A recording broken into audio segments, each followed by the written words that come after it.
నమస్తే అండి. నేను మీ అడ్వకేట్ శ్వేత. చాలా సందర్భాల్లో చూస్తూ ఉంటాము, సర్ఫేసీ యాక్ట్ నోటీస్ వచ్చింది అని అనుకుంటూ ఉంటారు. దాని అర్థం తెలీదు, అది ఎందుకు పంపించారో కూడా చాలామందికి తెలీదు. సో వీళ్ళకి తెలియని వాళ్ళకి ఈ video this will be very helpful అండి. వాళ్ళకు ఉపయోగపడుతుంది. ఏంటి అని అంటే, యూజువల్లీ మనము ఇంటి పైన కానీ స్థలం పైన కానీ లోన్ ఎక్వైర్ చేసినప్పుడు ఎప్పుడైతే మనము ఎన్పిఏ అవుతామో, ఎన్పిఏ అంటే 3 times కాన్సిక్యూటివ్గా కానీ అక్కడక్కడ 3 times మనకి సరిగ్గా పేమెంట్స్ చేయనప్పుడు మన ఈఎంఐస్ ఏవైతే ఉన్నాయో అవి పే చేయనప్పుడు దాన్ని ఎన్పిఏగా పరిగణిస్తారనమాట బ్యాంకర్స్. అంటే వీళ్ళు కట్టలేకపోతున్నారు, వీళ్ళు కొంచెం ఫైనాన్షియల్గా ఇబ్బంది పడుతున్నారు ఈఎంఐస్ పే చేయడానికి అని వాళ్ళు అలర్ట్ అయిపోతారు. సో బ్యాంకర్స్కి ఉన్న ఆయుధం ఏంటి అంటే సర్ఫేసీ యాక్ట్. ఈ సర్ఫేసీ యాక్ట్ ఏంటి అని అంటే securitisation and reconstruction of financial assets and security interest అనమాట. ఈ యాక్ట్ ద్వారా బ్యాంకర్స్కి ఏం హెల్ప్ఫుల్ జరుగుతుంది అని అంటే, ఏదైతే ప్రాపర్టీ మనం పెట్టి ఉన్నామో వాళ్ళ దగ్గర అది పూర్తిగా కంప్లీట్గా వాళ్ళ ఆధీనంలోకి తీసుకోవడానికి, ఆ తర్వాత వేలంపాట వేసి దాన్ని అమ్ముకొని ఆ డబ్బుని ఏదైతే మనకి వాళ్ళు అప్పుగా ఇచ్చారో ఆ డబ్బుని వాళ్ళు పొందడానికి కానీ రికవర్ చేసుకోవడానికి కానీ ఉపయోగపడుతుంది అనమాట.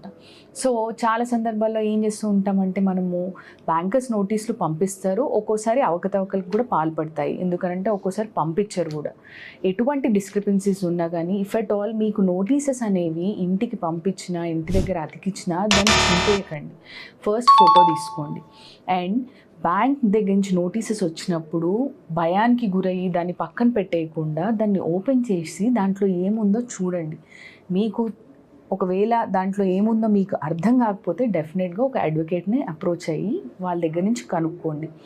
సరే, ఏం నోటీస్ వచ్చింది, డిమాండ్ నోటీస్ వచ్చిందా, 13(2) నోటీస్ పంపించారా, 13(4) లేదు అని అంటే పొసెషన్ తీసేసుకుంటాము అని చెప్తున్నారా, లేదు అని అంటే వేలంపాటకు వెళ్ళిపోతాము అని చెప్తున్నారా, ఆ నోటీస్ ద్వారా బ్యాంక్ మనకి ఏం కన్వే చేయాలనుకుంటుంది అనేది డెఫినెట్గా మనం చూసుకోవాలండి.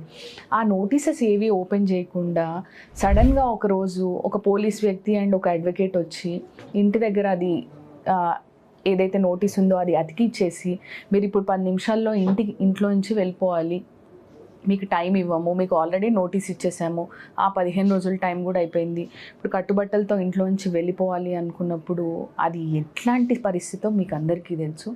అటువంటి పరిస్థితులు మనకు రాకూడదు అని అంటే ముందే మనము జాగ్రత్త పడాలి. ఈ నోటీసెస్ ఏవైతే ఉన్నాయో అవి ఓపెన్ చేసుకొని చూడాలి.